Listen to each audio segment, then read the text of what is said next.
কিংবদন্তি ক্রিকেটারদের মাঠ থেকেই অবসর নেওয়া উচিত, এমনটি মনে করেন অলরাউন্ডার মেহেদী হাসান মিরাজ।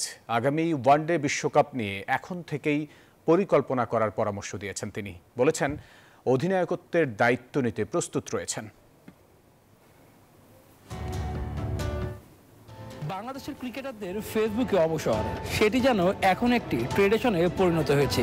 মাঠ থেকে অবসরের ধারা যেন উঠে গেছে বললেই চলে। তবে টাইগার ক্রিকেটের অলরাউন্ডার মেহেদী মিরাজের মতে লিজেন্ডদের মাঠ থেকেই বিদায় নেওয়াটা শ্রেয়।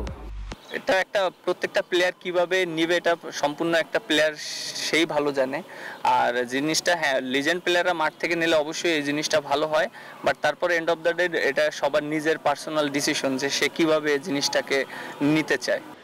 আইসিসি ইভেন্টে বরাবরই ব্যর্থ বাংলাদেশ, গত বছরগুলোতে সেই ধারা চলমান। মিরাজের মতে 2027 ওয়ানডে বিশ্বকাপে ভালো করতে হলে এখনই পরিকল্পনা সাজাতে হবে। এখন থেকে এটা ডিসিশন নিতে হবে এবং স্টিক থাকতে হবে। আপনি যে 2-2.5 বছর আছে আমাদের ওয়ার্ল্ড কাপের বাকি, এখন থেকে এই টিমটাকে একটা সেট আপ করতে হবে এবং কারা খেলবে, কোন পজিশনে খেলবে সেইটাকে নিয়ে আমাদের প্র্যাকটিস করতে হবে এবং এক একটা প্লেয়ারের ওইখানে সুযোগ দিতে হবে।